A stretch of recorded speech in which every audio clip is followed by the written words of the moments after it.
Right, so it's 7 o'clock. Hi everyone, welcome. We're going to start with a bit of an icebreaker activity, just while some other people join. Amanda's going to take over. She is part of the policy team for Politics for Her Europe. And yeah, it's just kind of a fun activity to get everyone settled in. Yeah. So hi everyone. We're just gonna do like a quick interactive activity before we're starting. So there's no pressure. We're not gonna check any knowledge or anything. So I'm just gonna share my screen. Lauren, I think you have to I've admit. just done it, sorry. Super. So everybody needs their phone. So what we're gonna do is that we're gonna head to this. Let me see if I can share. Yeah. So you can use the QR that you're seeing on the screen, or you can use the code, and then you need to head to the website menti.com. There is no kind of like privacy detached to the question. It's very open. It's very like interactive and fun. So give me a thumbs up when you achieve getting to the website. So then I'll start moving the slides, and then we'll do it together. Nice. I see that we have some people joining. Nice. Very good. I'm seeing a lot of thumbs. So you're seeing the website here on screen. It's menti.com. And you can use this code or you can use the QR.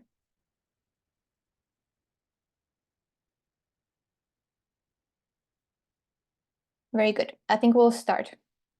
If anybody joins late, you'll just see on your screen that you'll have to move forward a couple of slides. So let's just take 1 minute to kind of quietly reflect how we're feeling today. How has our day been? How is this week starting? So just 1 minute to just kind of internal reflection.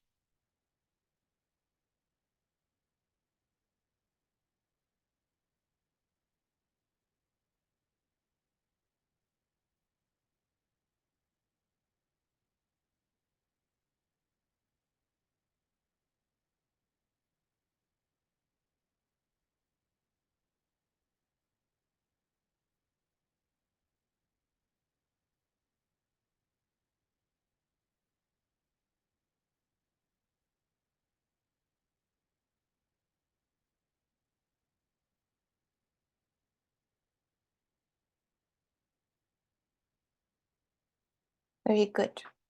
So we'll continue. So our first question, just to create some interaction here in the group, we would like to know from where you're joining us today. So yeah, as you can see, you use the pin and you just put it on the screen and then you press submit. So we can see a bit. Okay, so we're having Europe, South America. Okay.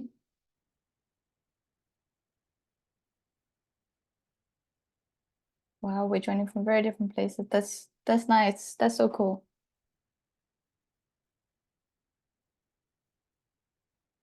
So popping up.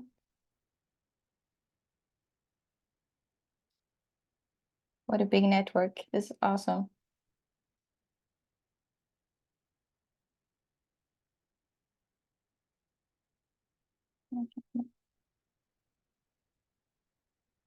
Very nice. This is very spread out.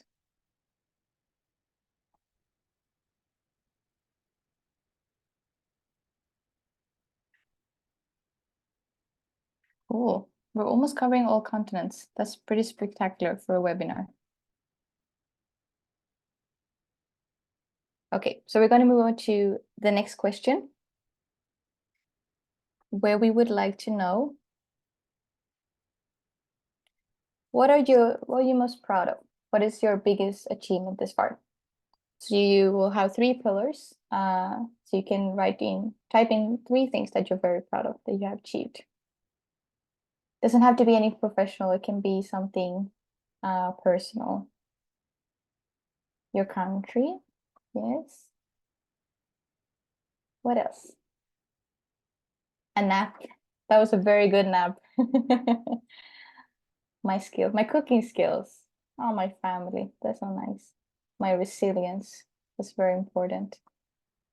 Feminism, yeah. Oh, so many different things. So you can see the words that are highlighting are being voted a couple of times. So the biggest words are the one that we're voting mostly for. Living abroad, empathy, my kindness. Wow, that quiet reflection really did give us something. Scholarships. Yeah, that's a whole effort in itself. Politics for her. Okay, we're very grateful to be in this space. Solidarity. Yeah, that is crucial. Respecting my boundaries, that's a very good one. It's very easy to kind of forget about that part. Myself.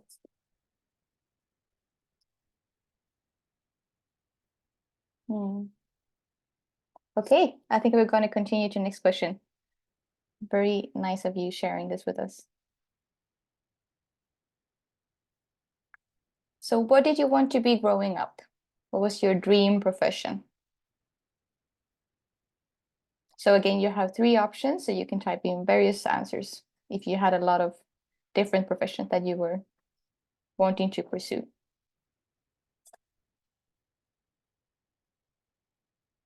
A doctor, fashion designer, war reporter, lawyer, spy.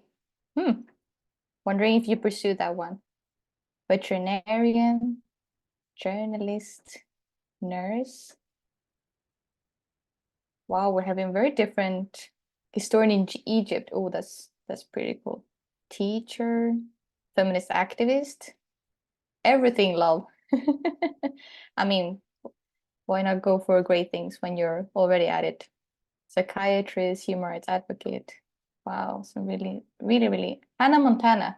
Wow, we will need to discuss that later in the summary.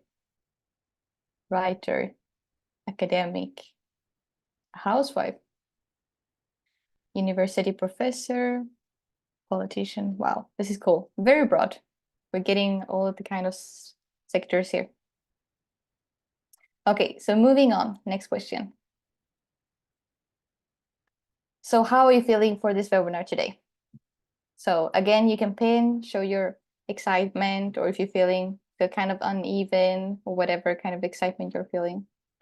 Okay, so we're pretty excited. Okay. Nice. Let's hope that we can fulfill these expectations. Nice. Okay. So we're feeling pretty good about the webinar. That's good.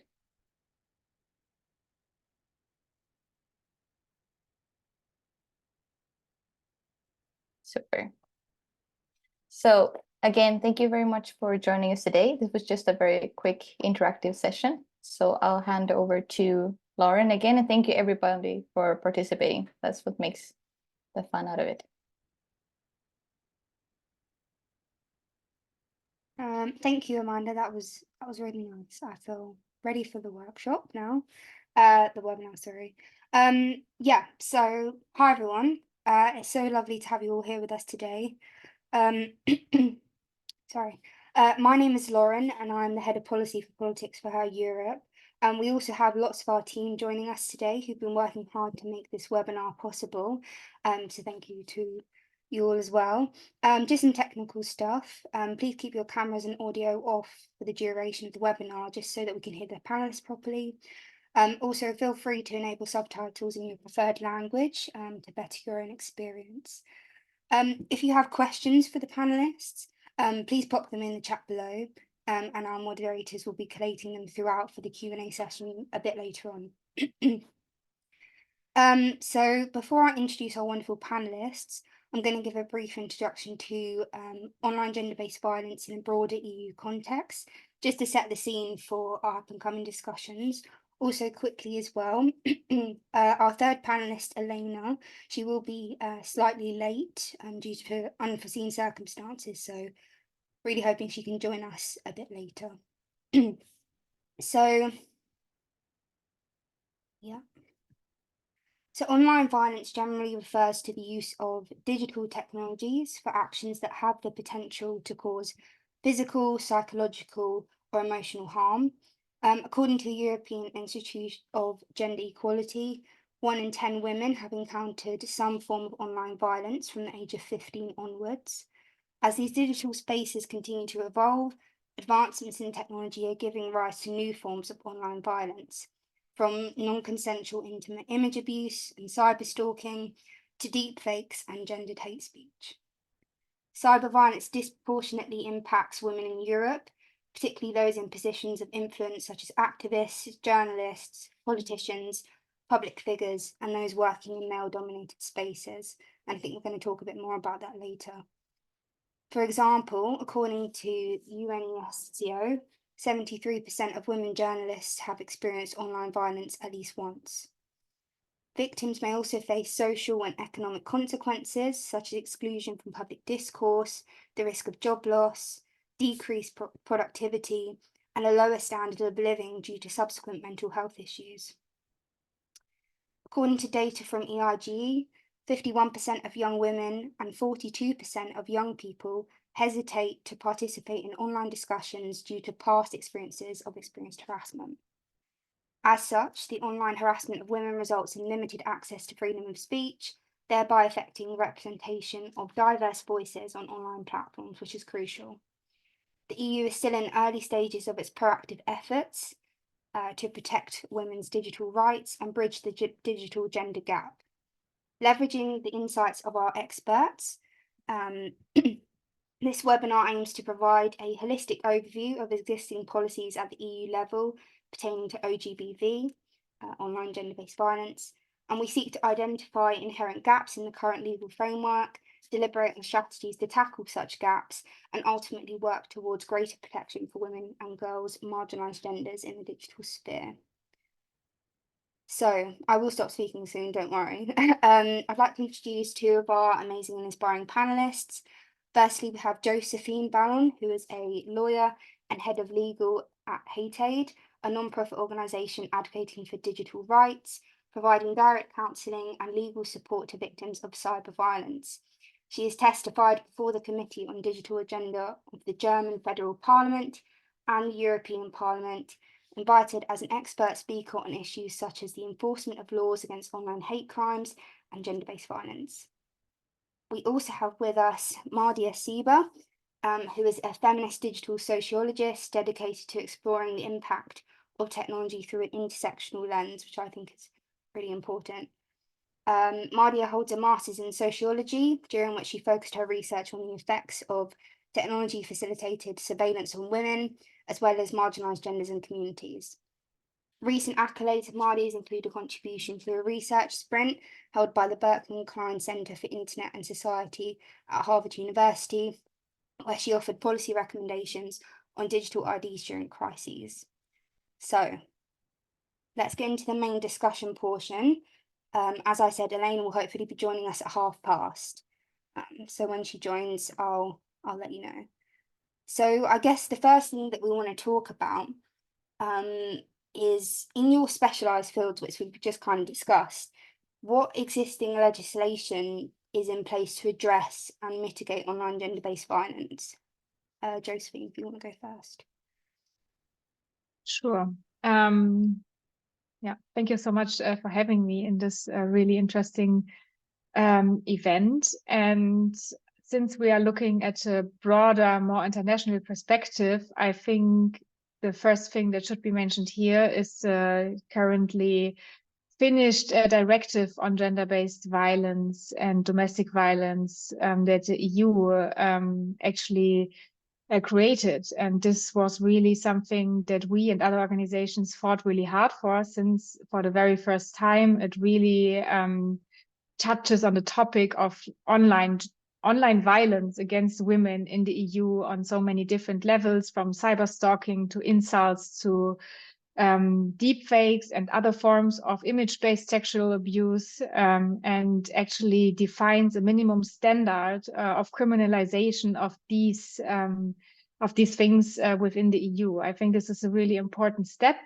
There were so many issues around this thing. I'm not sure if you followed the discussion around rape. So this was really awful, how people try to trade women's rights for one another. In the end, for the online sphere, there is, of course, a lot of potential to give more protection. But when we want to look at it positively, then it's the first step in the right direction. And we have to now look at the different member states, what they make out of it, or if they try to aim for even stricter rules to protect women from online-based, from online violence. And this also is not only about criminalization; it's also about victims protection. Not sure what's wrong today, but as an organization that works with victims of online violence, we see how hard it is for them to protect themselves, how hard it is for them to go to the police and to seek help with issues that happen in the online sphere. So that's also an achievement in our perspective, that this was also seen, that there must be more education in the judiciary and in the police. There must be more stuff that is able to deal with the specific needs of women that are attacked, and that's definitely necessary since the nature of gender-based online violence is so sexualized and so intimate, and just requires different skills from the officials that are involved. Yeah, thank you. I totally agree. Mardia, do you have anything to add?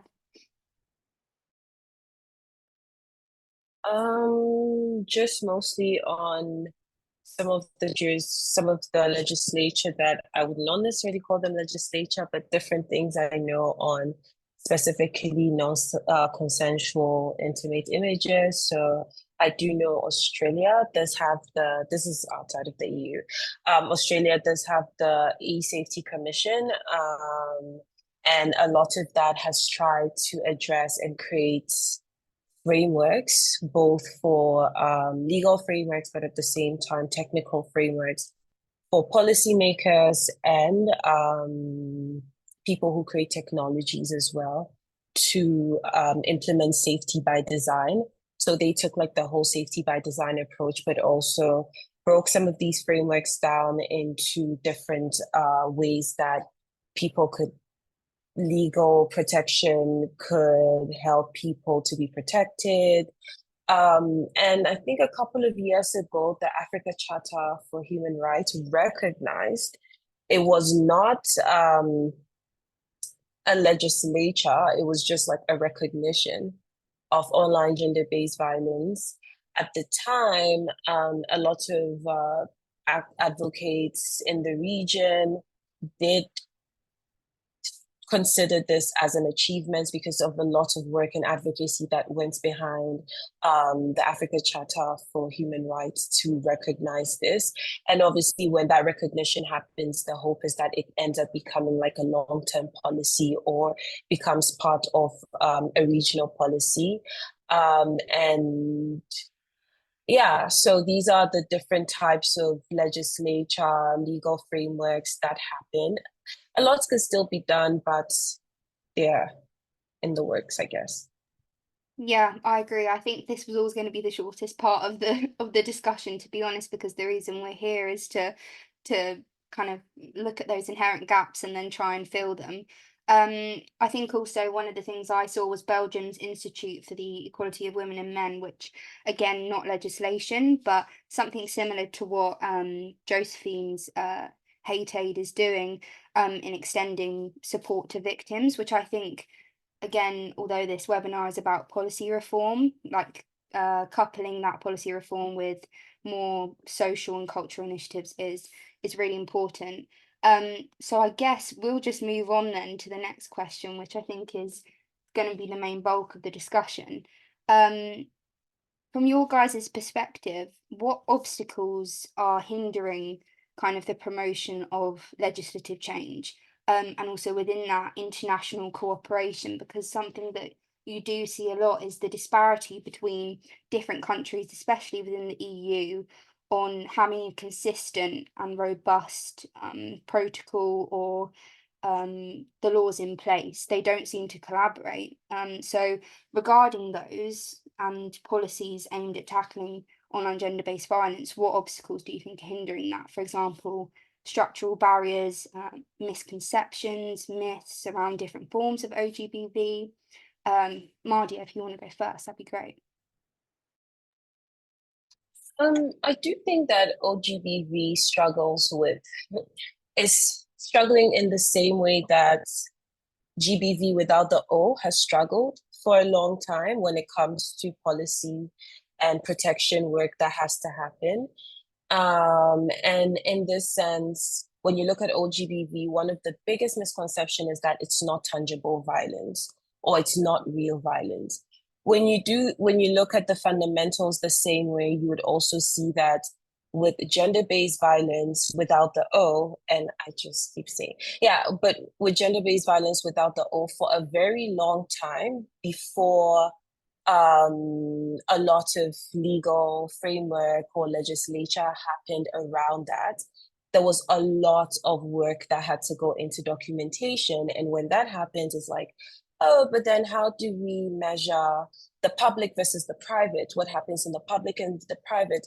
And with online spaces for a very long time, or in the early days before now, I guess, one of the key things is that it was considered as a private decision for a person to use social online spaces, the internet, digital spaces, right?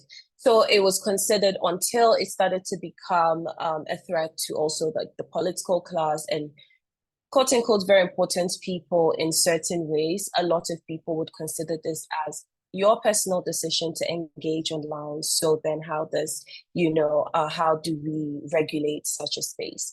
And the online space has gone unregulated for years and years. Another really crazy myth about online gender-based violence is that it only affects women.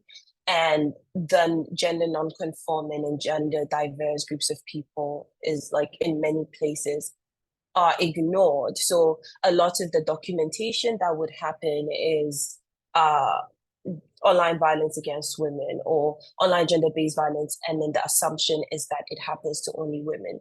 Yet when you look at the fundamental ways these violence happens, it happens to target gender minorities of which women are part of, and not exclusively. And the other misconception is on cybersecurity.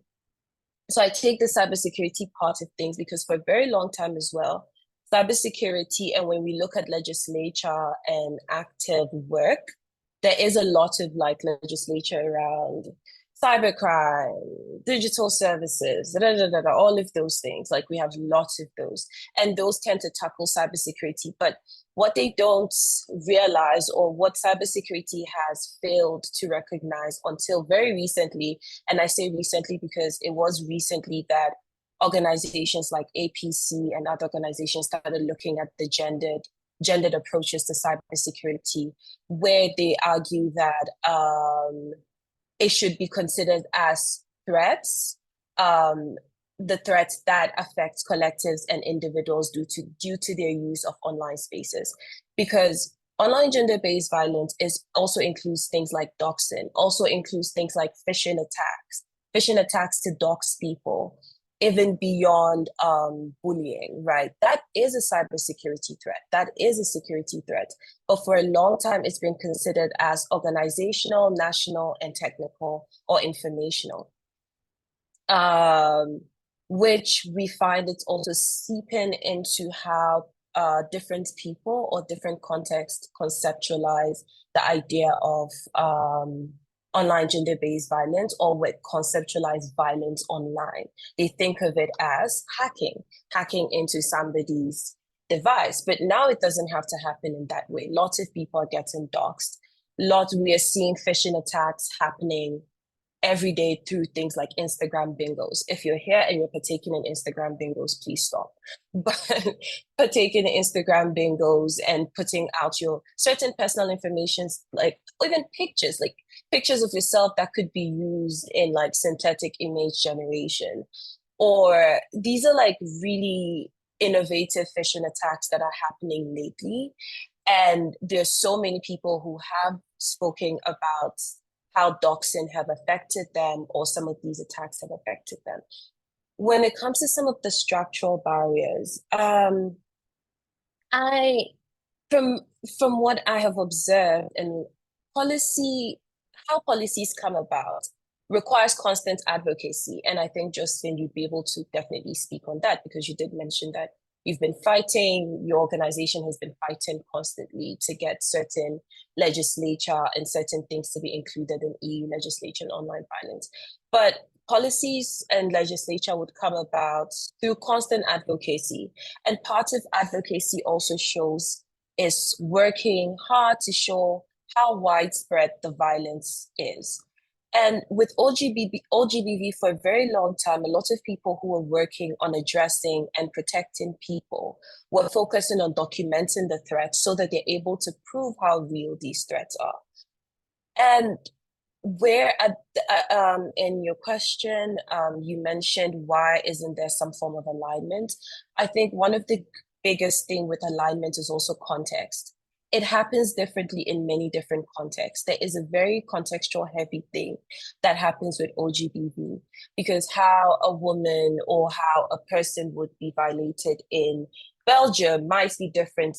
Belgium in a certain language, or in French or German, is very different from how they would be attacked or the threats they would face if they're English speaking. And even our online experiences are not the same. We have silos. We don't experience the same type of technology, because depending on your location, if you're from the global south, you have a whole different experience as well. So a lot of that context also creates whose lives matter the most as well. And that's a huge structural barrier. And documentation, there is constant resources for advocacy groups that have to go into documenting and proving. Resources, a lot of resources, that is not just money, energy, and effort. But as people put in energy and effort in documenting, they also have to figure out how to support and protect the people that are being affected. And I just think that the fact that one of the misconceptions is that legislature should not be preemptive, because a lot, and I guess that's very difficult because tech is ever evolving all the time. But for some reason, a lot of our legislature is constantly playing catch up, right?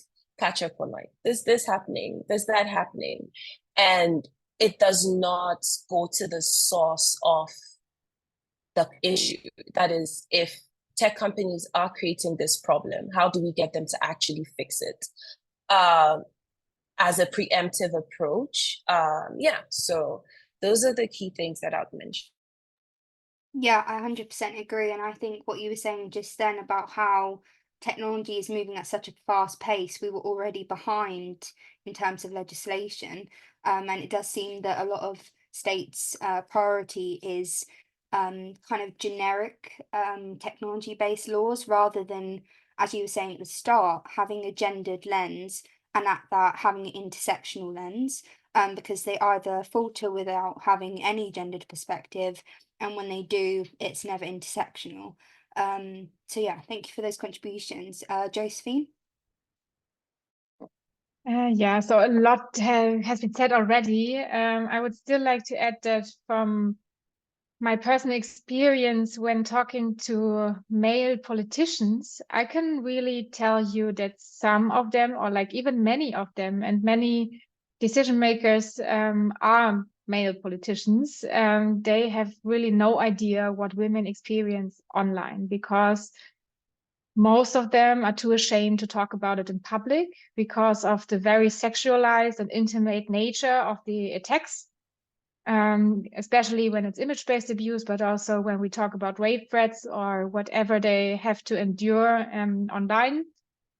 And if you show them, they really can't believe it. If they look at the social media threads of their female colleagues, they really can't believe how different, for example, speeches that they give in the plenary are perceived online, how different the reaction is. And what was also, in my opinion, overlooked a long time is, maybe because of this or also because of other reasons, is that what we are experiencing on the internet right now is a severe anti-feminist backlash that's happening. So things that, like, even in a country like Germany and others that have really approached already a lot when it comes to feminist achievements, what we see on the internet is that this is not even questioned; it's negated all the time on a daily basis. And this is something where we have to say that it's not only not acknowledged that what happens there is a real form of violence that's severely affecting the individuals that are affected, but it's also affecting all of us as a society, because it's intending to silence women and to draw them out of the public discourse, to make sure that they no longer participate and that their opinion is no longer part of the decision-making process or of the opinion-building process that's also taking part on the internet. It's not only about speaking up, it's also about who is visible there and who can represent the so-called I don't know, public opinion, whatever that is. Especially, I can tell you that on social media, it's a wrong picture that you get from what is called the public opinion. And what we are working on a lot recently is the question of deepfakes. A year ago, we were really worried about face swap apps that are used to take pictures, like profile pictures from LinkedIn or Facebook or Instagram, whatever, and you put them on a naked body. We have to say that right now you don't even need these face swap apps anymore, because you can only go to AI image generators and use them to create these pictures within a second without even having to copy pictures and paste and do whatever was needed on these apps before. And with this problem, there's really a very little motivation from legislators to move. And also in the directive that I was talking about in the beginning, there's only something in it that I would call the minimum consent that you can find on this topic. I mean, it's better than nothing, but it's really like the minimum that they negotiated in the end. And one part of the reason for me is that there's too little numbers on this topic. There's almost no research, there are no studies, nothing that you can really deal with. And for us as an advocacy organization, it's really hard to show evidence, because of course the victims, I'm pretty sure that most of them don't even find the way in our consultation. Those who find the way in our consultation, they are too afraid to talk about it in public because they only wanted to stop.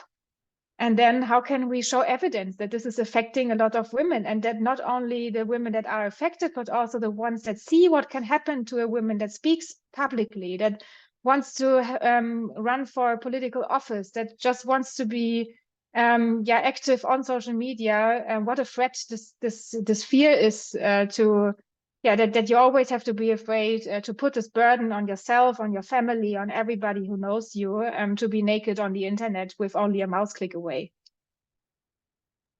Yeah, I 100% agree with you. And I think from what you've said and what Mardi has said as well, I think the consensus is that we need more research to fill the research gaps, data gaps, evidence-based and trauma-informed approaches, which we're not able to do at the moment because, like you said, the lack of documentation. I'd just like to welcome Elena, who has joined us now. Elena, we were just talking about some obstacles hindering the promotion of change, but I think we're going to move on. But first, I'm going to introduce you because you deserve an introduction. So welcome to Elena. Elena is the co-founder of Not Your Porn, a campaign and UK-based movement combating image-based sexual abuse on pornographic websites that exploit non-consenting adults, minors, and also sex workers.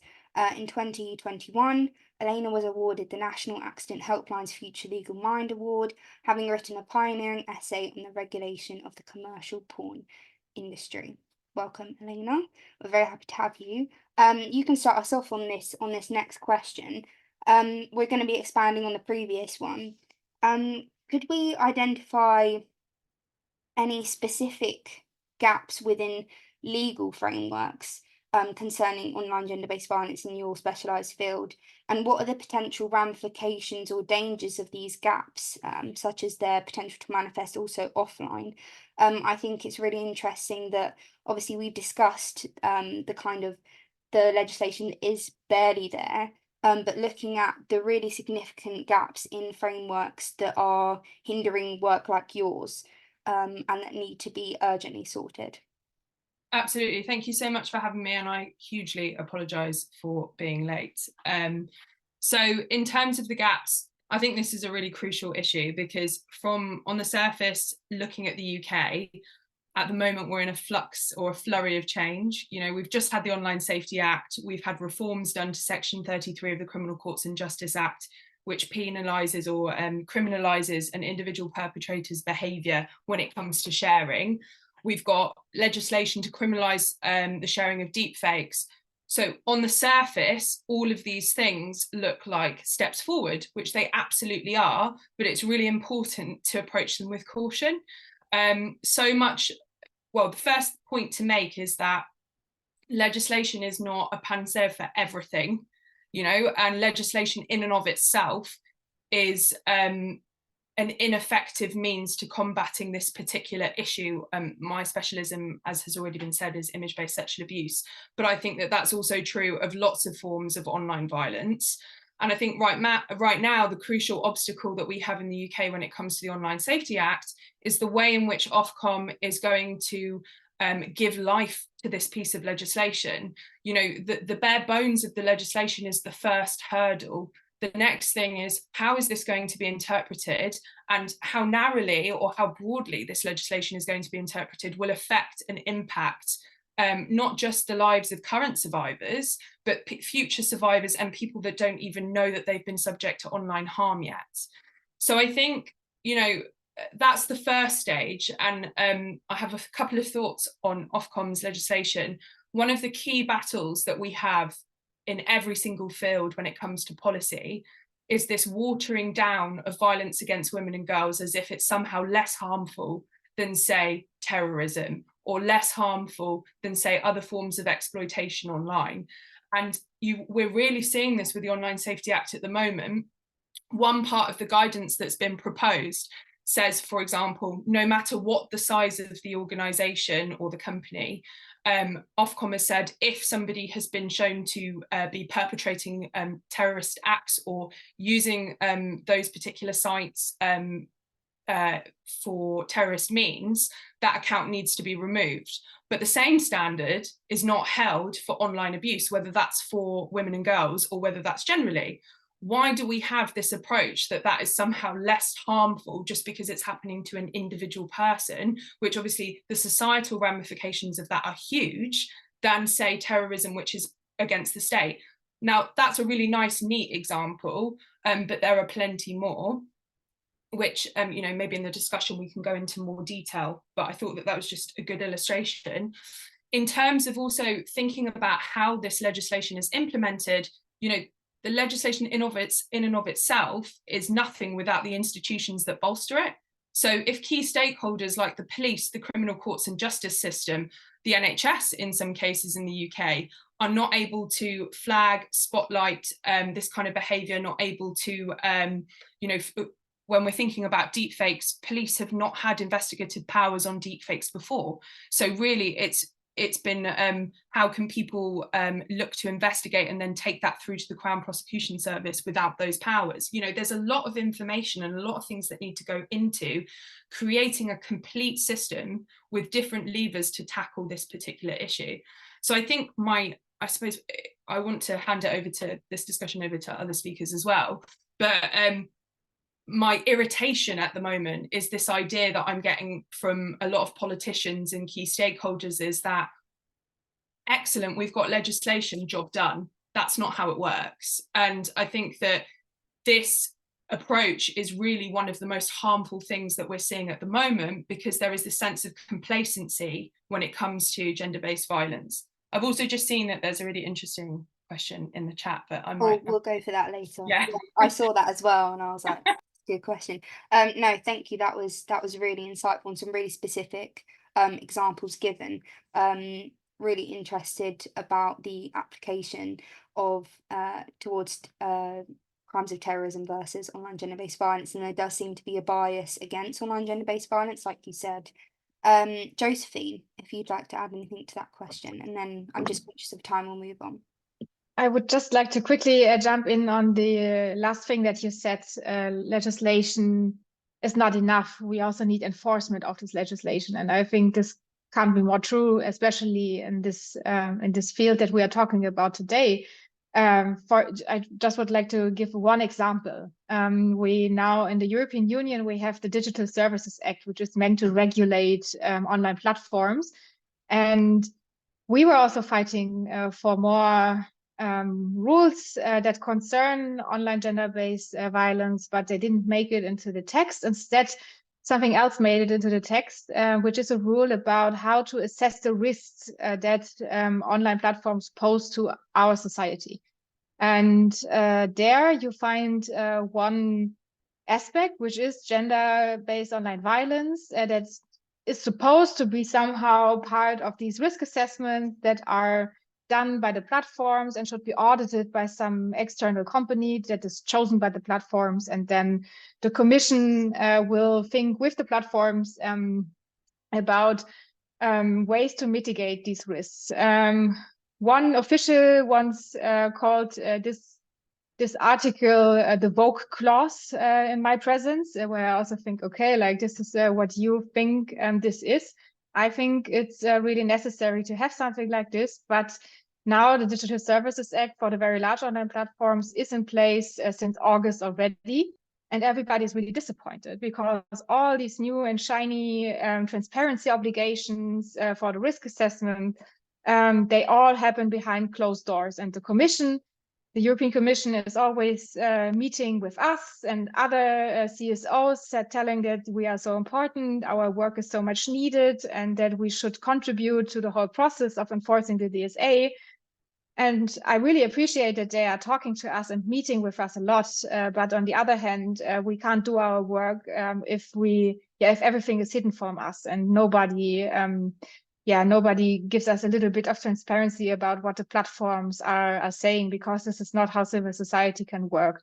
So far, unfortunately, even though we have elections in the European Union in June already, nothing will be disclosed before then about gender-based online violence and the risks that were assessed by the platforms. And this is really sad because I think it's really a threat to the enforcement of the DSA, or at least it will be a significant delay. Yeah, I think there's a theme, isn't there, of the lack of just cooperation in general between lots of different levels of society. I think also the Digital Services Act is something we've talked about as an organisation. And I know specifically there was meant to be a section, Article 24B, which I felt was going to be quite impactful, looking at kind of tech companies having to hire and train moderators in image-based sexual abuse. It obviously got cut, which was very disappointing. And also they had kind of a line about requiring people uploading content to porn platforms to kind of give their phone number and email address to combat issues of anonymity, which in one sense is very positive, but on the other hand, sex workers and groups like themselves were not consulted about those changes. So I just felt that there was personally lots of issues, and it got cut anyway, which is a big reoccurrence. Great. So I think we're going to move on to maybe some more positive positive notes.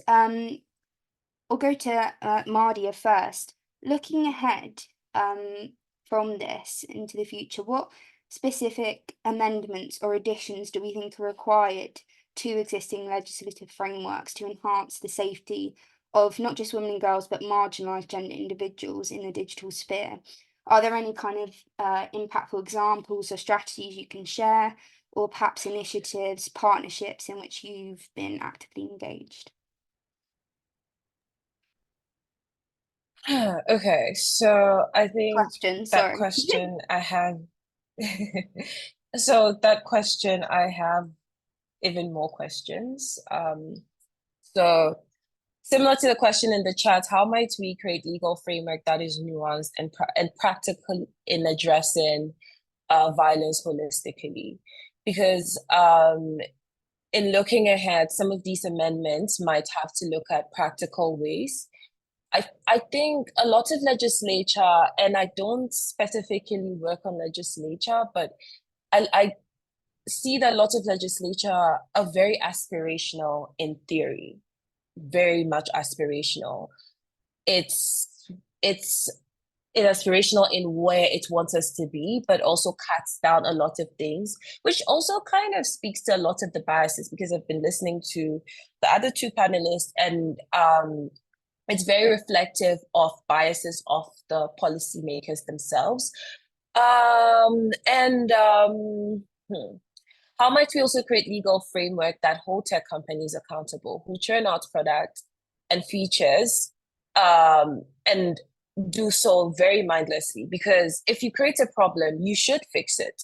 But at the same time, part of this looks at mobilizing action, right? So I work with a lot of different public interest technologists. So people who are actively creating spaces, privacy preserving, anti-surveillance, and so on. And you realize that, for example, with deepfakes, the interesting thing is that people have found out that technologies like Glaze, right, that initially was created to protect artists from their art being used to train AI models, can be used to also protect people images so that it can't be AI manipulated. Obviously, this is being tested. And a friend of mine, Garnet, was mentioning that the problem with some of these things is that you have to also anticipate harm. So it doesn't prevent it.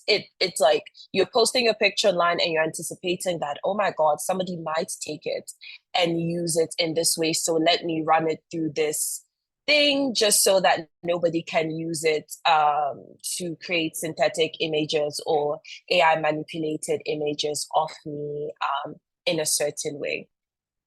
At the same time, but then when I say mobilizing action, I do believe that what I see a lot of advocacy groups doing beyond pushing for legislature is also trying to protect people and trying to make sure that there are all of these different tools and technologies that allow people to also be able to protect themselves. So I did the research, and I did the research in a location. And when I spoke to some of the people, they mentioned that if the platforms or the governments or the states are not ready to protect us, they should allow us to have the tools for us to protect us, the tools and information for us to protect ourselves in a certain way, to make some of these certain types of decisions for ourselves. And these are things that I guess people within the digital rights or public interest technologies are actively working on this. And I know that right now people are thinking around the watermarking of images to protect, or all of this. You have to anticipate it, which is quite tiring, and it goes against the reason why we use online spaces in the first place, right? It's like, I would not ever post my picture if I have to do 50,000 things to protect myself. But at the same time, we also just need to genuinely rethink how policy is created in the first place. In that sense, because if constantly we are in this loop of proving, and I did mention in the beginning that online gender-based violence is going through the same thing gender-based violence without an all goes through. Constantly proving. If you prove, they're like, there's not enough data. When you prove there's not enough evidence, again and again and again, it's the victim that is put at the center of all of these things to constantly prove that something is happening. And the problem, and if we're creating policies because and our biases are actively showing when we're saying that oh, I can prove that terrorism is happening in a certain way and hate speech is happening in a certain way in linking to terrorism. Why can't we use the same, just like Elena mentioned, why can't we have the same type of energy, for the lack of better word, for online gender-based violence? It also goes back to, it's historic, right? It's historic biases that when you look at a lot of gender-based violence issues, it is always considered as less than. It's considered as not a priority. And which is why I mentioned that even our conceptualization of security in itself has to change, right? Has to change from the idea that national security holds it all, and then people's social lives also don't matter when it comes to some of these things. There's a lot more, and I would say that as a researcher, the same ethical standards that we hold medical research and food research to should be held to technology creation. Because when you put this on the same level playing, you see that there's lots of technologies that are being tested and created and causing even worse harms, but because it's not a Tuskegee experiment of a syphilis drug, we are ignoring the fact that it's actually affecting people. And sometimes it's mind-boggling that some of these things just fly through and like, yeah, go ahead and do it. And then train moderators. It's, yeah, so. Yeah, 100%. I was going to come to you anyway, Elena. We're coming to you now. I think I'm just conscious of time. I want to have enough time for questions at the end. But yeah, what you were saying, Mardia, about, I do think it's not just about legislative change. It's about socio-cultural interventions and initiatives and other less policy-related strategies. But yeah, Elena, go for it, and then we'll go to Josephine.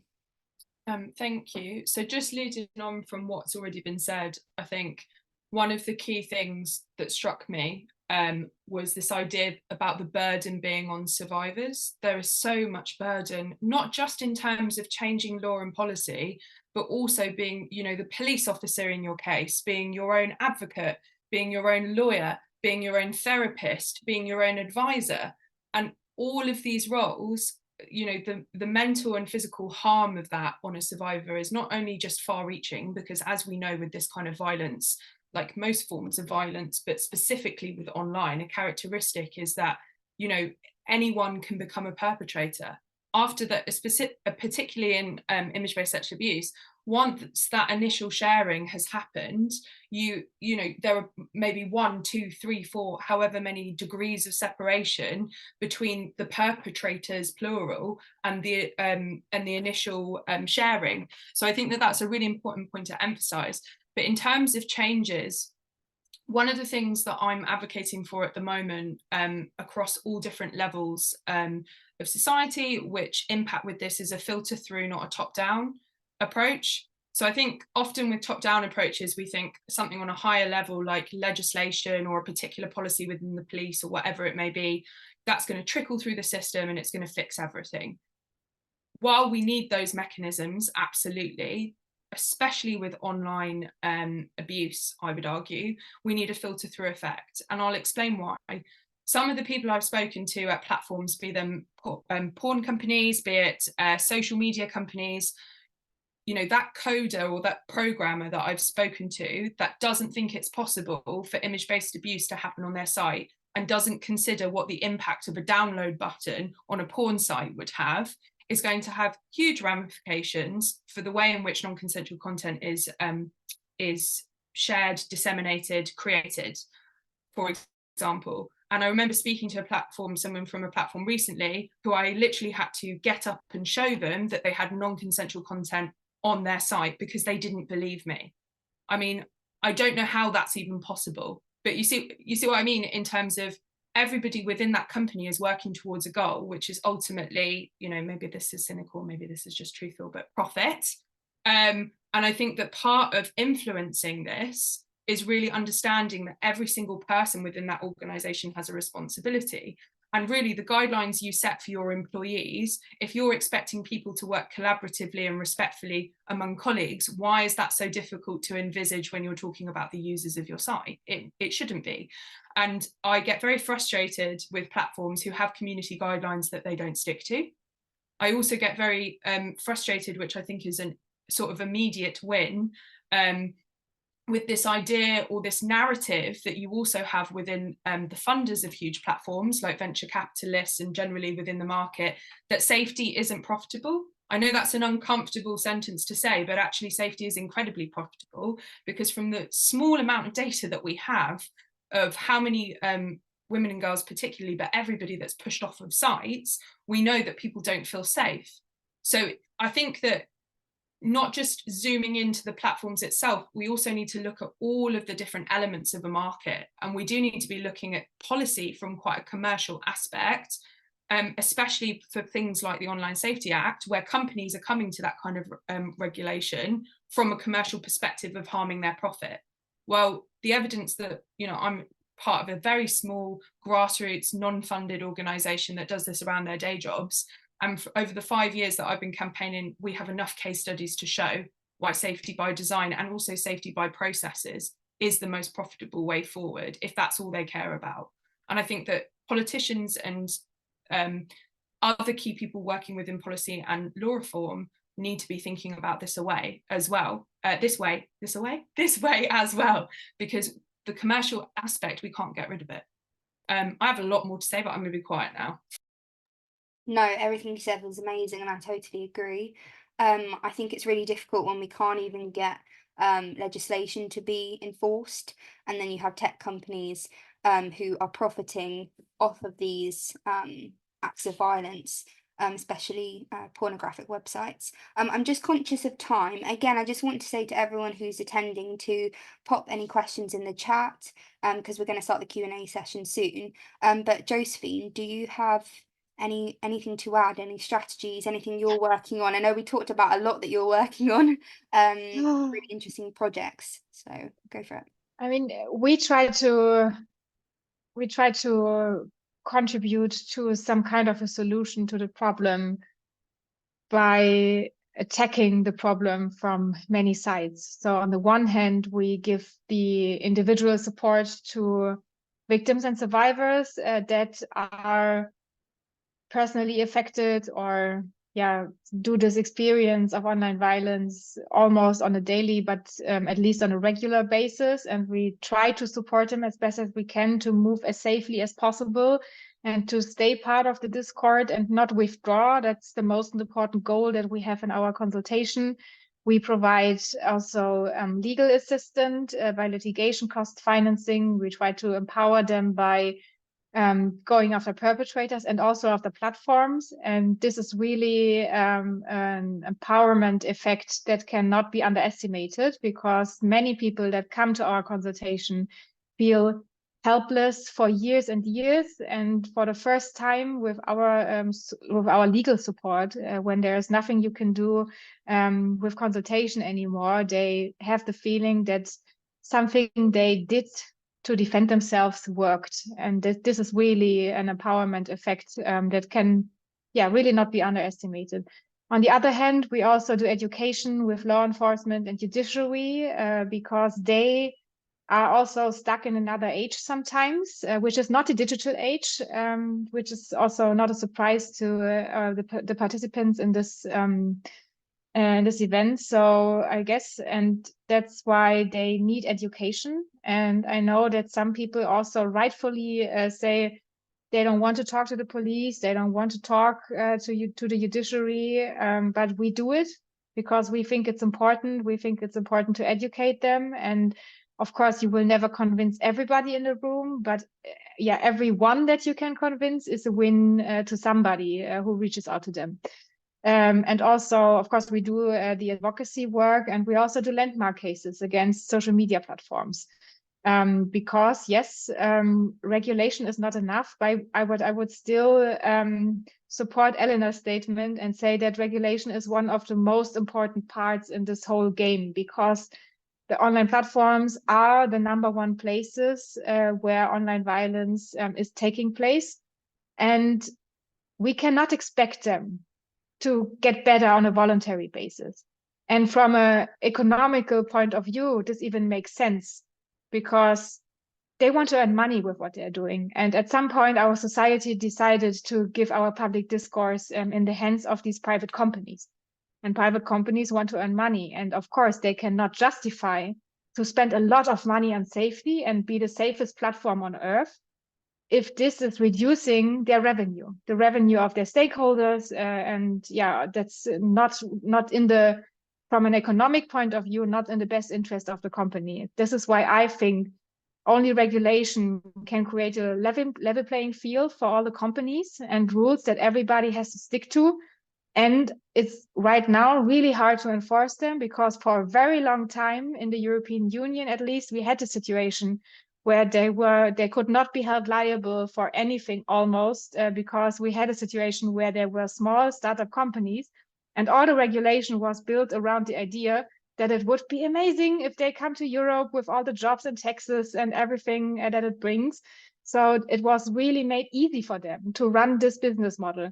And then we missed the point where we had to step in and say, like, okay, this is enough. We have to intervene here. And then it was too late, because policy is slow and tech is really, really fast, as we can see now in the whole AI debate. And I think that's a problem. And now we have to try to slowly roll back. But of course, you can't roll back everything. And that's why it's such a struggle. Yes, 100%. And I think we should touch on that in the Q&A session, which we can start now. We're doing great on time, guys. This never happens. So yeah, everyone who's attending, please pop your questions in the chat. I want to go back to a question we had earlier, and I'd like Mardia to start, because I think that she'd have a great perspective. She's like, oh my God, look. You'll see why. It's okay, don't worry. So the question is, how can we ensure intersectionality is integrated when implementing regulations and legislations on a policy-making level, when online safety is seen as less worthy in general, but more so for minorities? So taking the intersectional lens, we'll start with Mardia and then go on to Elena, whose cat is joining us. I think that's a very important question that a lot of people have been trying to figure out. I'm also trying to figure out that myself. But how can we ensure intersectionality is integrated in implementing regulations and legislation? Okay, so I think the fundamental thing that I really hate about legislation or policy or regulation is that for some reason, a lot of the people that this affects are not always consulted on like how they perceive this issue and so on, right? And earlier I mentioned some of the structural barriers that affect some of these things, like when people are constantly being told go back and document, or having to constantly document, but also the thing where you have to put in so much resources in documentation. What that does to minority groups or minority-sized groups is that a lot of us don't have the resources to do that or the energy to do that. So then that means that obviously sometimes certain people might end up giving up or might end up not even being part of the process. And the process is very much structural in the sense that who also has the resources to do that work? It's always going to be a certain group of people who are going to have, because you have to look at it from a gender class perspective as well. That class also creates a huge aspect of this. And I'll give an example of online violence in Africa and a lot of people who work within the African space and how they perceive online violence, right? So a lot of digital rights defenders in Africa would tell you for free that, hey, we don't experience the same type of like technologies we don't have the same type of policies on the platform level that the EU or those in the US have. Is very different. And I have experienced this myself, where when I say change location and I'm say in London, I get a new and change my SIM card, I get a new policy something email from Uber. Hey, you and the GDPR, this and this and that and that. It happens all the time. And I think that policy has to fundamentally listen and include the people who are affected. I saw someone down there say that if women are part of representation, and I don't think representation is enough per se. I really don't think that representation is enough to create a certain type of intersectional lens. But I think a very important way to create that nuance is that when a lot of these frameworks are being created, like the DSA, and so on, it should not be lumped under one big umbrella of cybercrime and hate. And that's the biggest issue. It's like always lumped up under a big thing, and nobody actually breaks that down into like what these specific things look like. I do feel like online violence or violence, gender-based violence in itself actually needs its own standalone type of clause or legislature or framework and active practical ways in which it's going to be enforced. And these practical ways would also go back to things like cultural and systemic changes. It means that we can't have the same police people, the same very misogynistic, hateful police people in that space addressing these issues, because they will re-traumatize you. We can't have the same type of I guess somebody mentioned how our lawmakers are not aware, which is a really crazy thing to me, because I'm like, if you're a lawmaker, like, why aren't you doing the fundamental work of being aware of what's happening to your people? But we can't have the same type of lawmakers in that space. We have to include the people that is some of these issues are being affected. We have to also move away from the idea that because is not affecting, so quote unquote, more important lives. And for example, with the deepfakes issue, I think Josephine mentioned, the first deepfake research I did was 3 years ago in 2021. And before then, there were like tons of stuff that came out about how Deep Nude was created after the Deep Nude situation. It was used to undress girls in Southern Africa. And nobody did anything about it.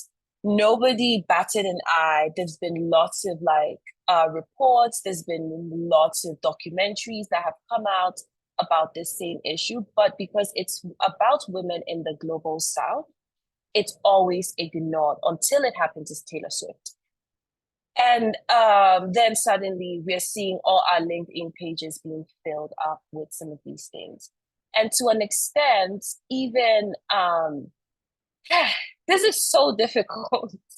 So, and to an extent, if we actually train ourselves or policymakers in the sense to actively watch and listen, that if it doesn't have to happen to 50 million people or 50 million white women in the US or somewhere for something to be taken as very seriously and as important for legislature, but also just breaking this down into, like, I guess people call it gender mainstreaming, breaking it down and not just lumping it up with every other cybercrime law or cyber safety law that ever exists. And I'd say that is what I would think. Yeah.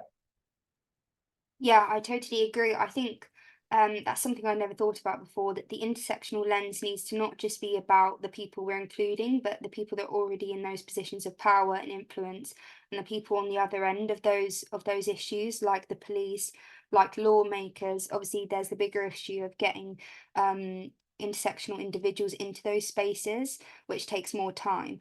But those on the receiving end also need to reflect the issues that they're dealing with. I think that's so important. Elena, if you want to go for it. I think this is a really great question. Well, I mean, I can sort of give reflections on where we're at with the Online Safety Act and what the state is in the UK. I think part of it is not including voices, but it's also, there's this idea of there being a separation of like the policy and the legal spaces, and somehow practical experience is something to be packaged nicely into case studies and statistics, and it doesn't feed into the practical implementation of laws and policy, which I think the more you work in these spaces, especially in an emerging field like our one, it's like specifically within the IBSA niche, it's, you know, gaining more prevalence, you get almost like conceptual drift. And I think that that is a huge issue. And one of the things that I've learned and I've seen currently in the UK context is more and more third sector and civil society organisations actually understanding this and challenging people like Ofcom, challenging Parliament to say, you need to meaningfully engage with survivors. You need to find ways of engaging with survivors, not just from a subset of data that you're comfortable with. You need to actively seek out the positions and perspective of others. And this, I'm really happy to say, and I'm really proud to say, has been working. And I'm hugely grateful, especially to women's rights and women's health organisations in this field that have done that, because it has had a positive impact in the way in which survivors and key stakeholders who don't have the budgets and don't have the means to communicate are being involved. But I do have serious concerns, and I think, you know, sort of mentioning what I said about earlier in terms of legislation and policy, I very strongly believe that it's not the only thing. I appreciate its importance, but it is not the only thing. Everything that gives life to a piece of legislation will determine how effective and how impactful it is. And I think one of the things that I worry about, especially seeing the example of the Online Safety Act, which is just the nature of legislation, is different people with different interests and agendas working on different parts of the legislation in the consultation, means that on one section of the Act, you can have a place where it's inclusive of everybody's rights. In another part of the Act, seemingly, you know, on a separate issue and unrelated, say, for example, advertising sexual services in the Act versus image-based sexual abuse, the conceptualization of who is actually harmed in those two parts of the legislation is quite different, which leads to the exclusion, for example, of sex workers time and time again. And there is this real approach, which is partly to do with just the nature, and, you know, anyone that's written a response to a government consultation will know how much energy and time goes into doing that, collecting the evidence, making sure that you've, you know, spoken to all your colleagues, making sure that you're on a united front, you're pushing different levers, you're doing press, you're, you know, checking on survivors to make sure that they're okay. It's such a huge level of work. And I think that there is a tactic, and I think that this is across the board, but especially in the UK at the moment, given what we're seeing, not to say it doesn't happen elsewhere, of kind of inundating civil society organisations with all of this stuff, which then means a more nuanced, more considered approach where you push for more intersectionality and you make sure that those voices are heard, is more difficult, because you're working on timeframes where you have 2 or 3 weeks turnaround to respond to, say, a 2,000-page consultation. It's just not practical. And to expect people who don't necessarily have like survivors who don't necessarily have access to this kind of material, don't know it's going on, and don't have somebody that can guide them through a response, that's completely illogical. And it also doesn't surprise me, for example, with sex workers, we've had to work really, really hard to get case studies for sex workers. Given what's happening with other parts of the Online Safety Act, people are afraid to put their names to it, and there's no protection. So I think that there are a lot of social components. I mean, I'm not really offering solutions, I'm more just offering like factors of consideration, but all of these components and elements go into making it incredibly hard to make a piece of legislation intersectional. And I think with the Online Safety Act, especially, you know, to do with image-based sexual abuse and deepfakes, the consideration culturally and socially, perhaps religiously as well, of what something might be deemed harmful is a very different consideration in some cultures or some communities than it is in others. And those voices, I feel, have not been properly represented. So yeah, I think there are movements by civil society organisations with more power that they're doing really excellent things. But I think we need to do more to consider to how we put it forward, and in what way we do that, I'm not sure. So unfortunately, sorry, that's not very helpful. But No, it is 100%. Yeah, thank you for that. I have no questions or comments because you summarised it wonderfully. So I'm just conscious of time. We've got about 10 minutes left. So I'd like to power through some questions because people are bolstering the courage to ask some questions. I think we'll go questions per panelist now, just to get through them. We have a question from Chiara. I'm not sure if anyone has knowledge on this. It's quite a recent thing. She said, or they said, is virtual reality / the metaverse included in legislation about online safety, about safe online platforms, or is it even more unregulated? I presume even more unregulated. And in view of the latest cases of sexual assault in the metaverse, how could stakeholders be included in policy making, mental health experts / doctors / others? Elena's got her hand up. If Josephine, I know you haven't spoken in a while, I would love to get Elena's opinion, but if you would like to pass this over and then we'll go to you next.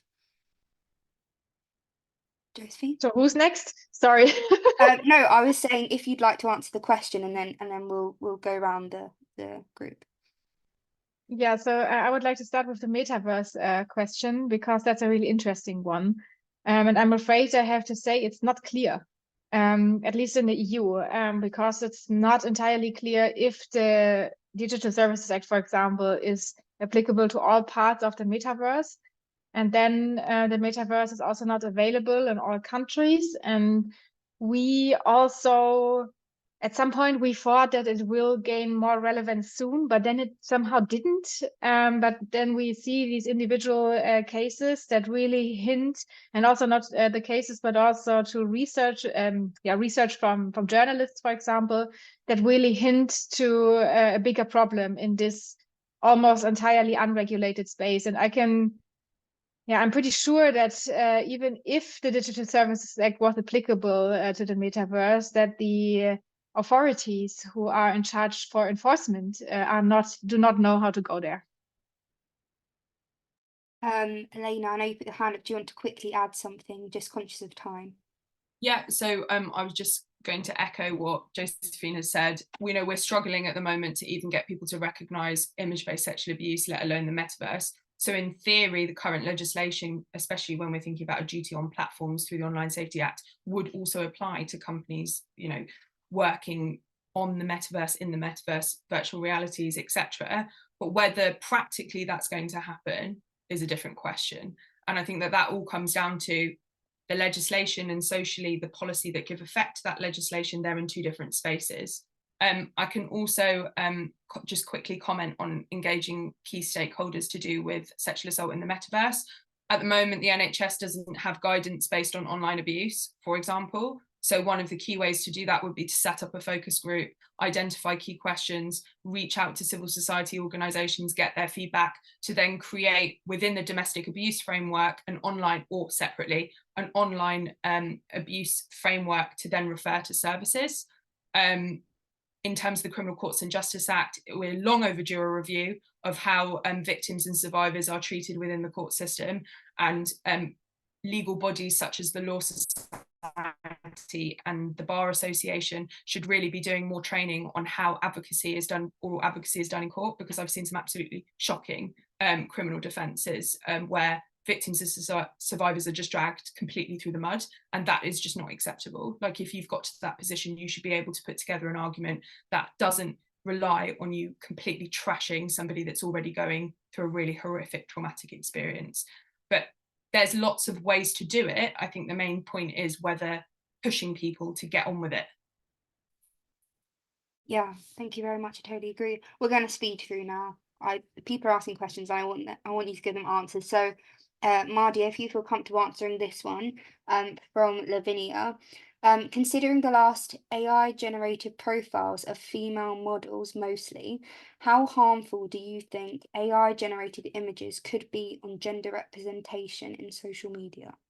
So I think the last bit is the main part of the question. How harmful are AI-generated images on representations of women, girls, and marginalised genders in social media? I think they're already being harmful from what we're seeing. And I always try to look at the fundamental reason something was created in the first place.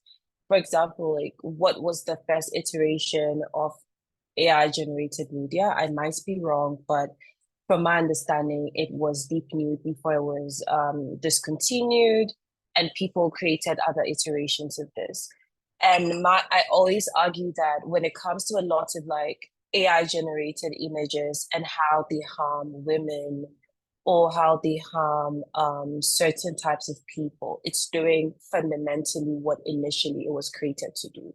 Because if the first iteration of it was to create a technology that undresses girls and women. And I do remember in those research, it showed that the technology did not work on men, by the way. So Deep Nude couldn't work on men, it could only work on women.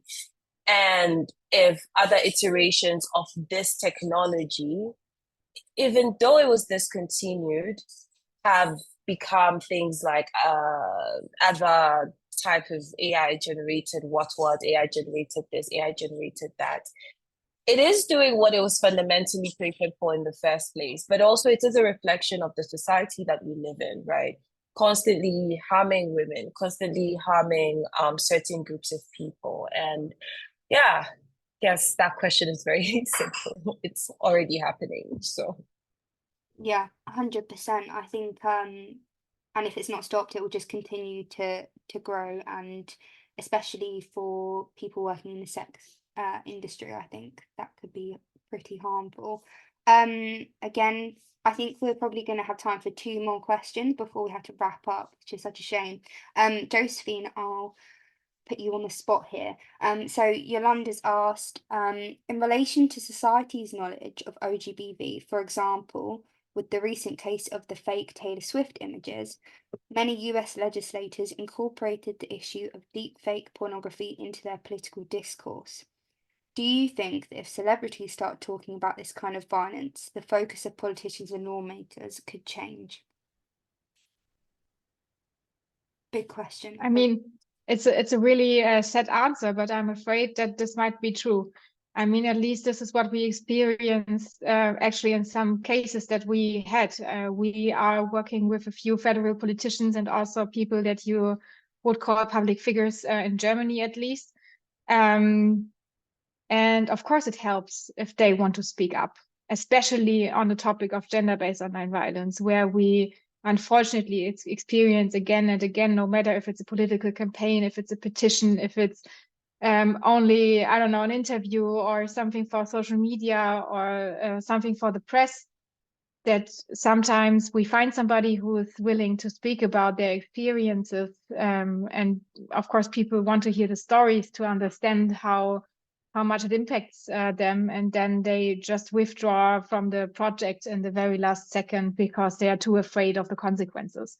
That's why, unfortunately, at least in our work, we need public figures that are willing to tell their story, because they are the only ones that can deal actually with the consequences, because they are so used to it. And we are really thankful for everyone who is willing to do press work or social media work or whatever together with us. And although this is sad, I also would not say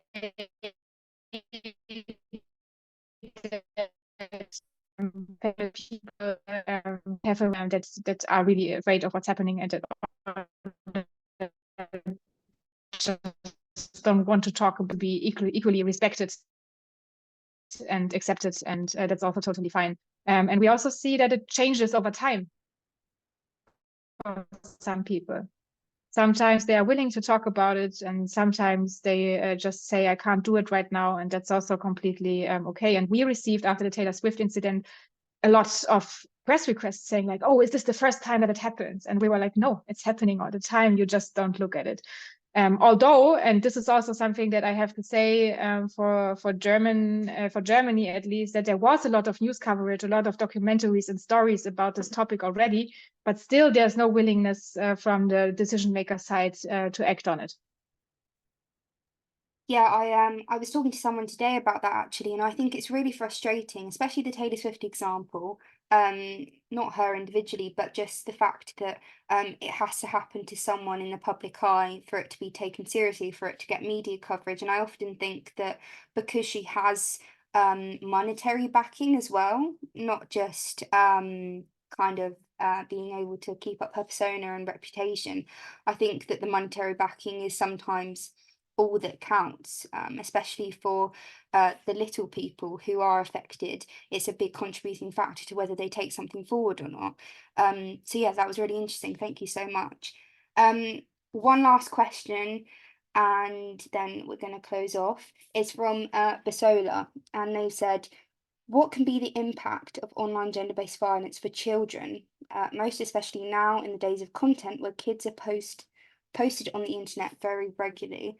And that's actually a perspective I hadn't considered, and how it's going to affect the younger generation. I don't know who wants to take this final one, or we can have a mini discussion. And just conscious we've got 5 minutes left also. I'm happy to speak. Yes, go for it, Lana, go for it. So I think it's important to understand that it is being, like, the impact of online violence generally is being considered for children, but it's not being considered through a gender-based violence lens. And I think that that is really something that we struggle with, because we've already started to see the ramifications of this globally, not just in the UK. So for example, there was a Ofsted, so for people that don't know, Ofsted regulates schools in the UK, report several years ago, which showed the number of young people that were receiving unsolicited nude images, and also were non-consensually sharing peer-to-peer. And there is a level of normalization. A recent report said, I think it was something like children as young as 9 or 10 were being asked by peers, not by adults, to share nude images. So I think the first step to understanding that this is a problem is you need to look at it through an online gender-based violence lens. In terms of the far-reaching impact, I think it speaks to the normalization of this kind of behavior. A lot of the perpetrators, when survivors come to us and we work with them directly, either in the legal space or with the police, a lot of the time we discover that perpetrators have been committing other kinds of offences from a very young age, more often than not. And there is a behavioural pattern, and that behaviour has consequences for what somebody thinks they have access to from another person, and then not only shapes offline cultures, but shapes online cultures, and the ways in which attitudes specifically towards marginalised groups and women and girls are affected. So, for example, a survivor campaigner who I work with quite regularly, her perpetrator shared images of her non-consensually when she was 13, and then went on to commit a number of other offences, including physical assault. And every single time, from what we can see, his interaction with key stakeholders showed that he was going to get away with it. And I think at one point he even said, you know, you haven't got anything on me, despite the fact that they did actually have something on them, but it wasn't enough to prosecute.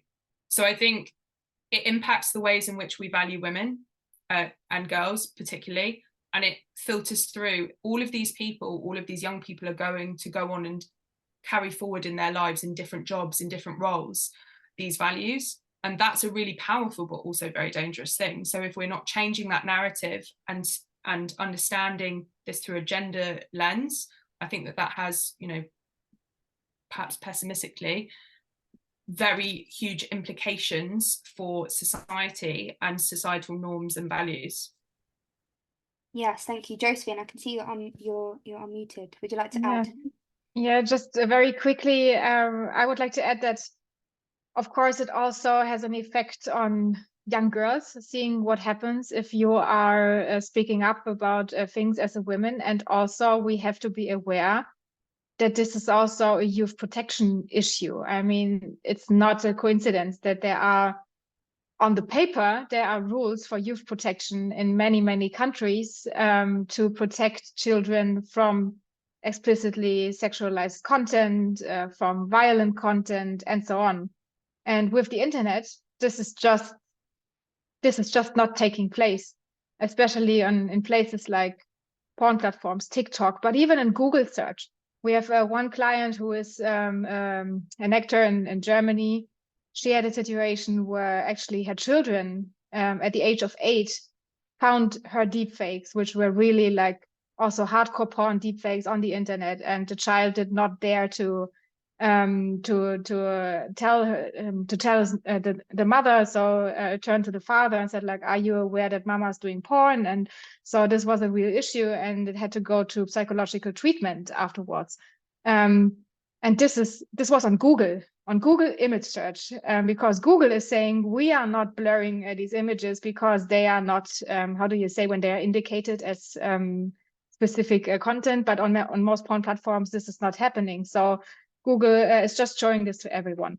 And I think that's an issue, and I'm not an expert for education of children, but there are reasons for these youth protection rules. And this is also, I'm convinced that this is severely affecting the mental health of children and how they grow up. Yeah, I mean that example you gave is awful and crazy, but probably not as rare as it may seem. I think also it's worth mentioning the impact it will have on those who aren't girls or marginalised genders. I think their perception of girls and marginalised genders could be quite, it could harm their perception. So I think that's going to conclude it. Thank you so much for joining us this evening and for enhancing our knowledge on online gender-based violence. A big thank you to our panelists for sharing their expertise with us, Josephine, Mardia and Elena, and for helping to facilitate some really insightful discussions. Also, I'd like to say a quick thank you to my team members at Politics for Her Europe and all of our hard work in conceptualising and producing this wonderful panel. Some last things.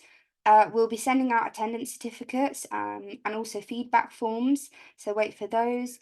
And also a quick plug, because why not? Please follow our social media channels at Politics for Her Europe for post-panel actions and also to attend more events like this one in the future.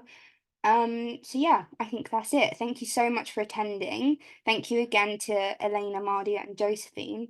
Yeah, and watch this space because there will be more coming. I think we barely touched the surface.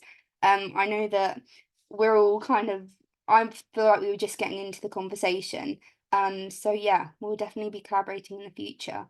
And thank you very much. Have a lovely evening. Thank you. Thank you. Bye-bye. Bye. Thank you.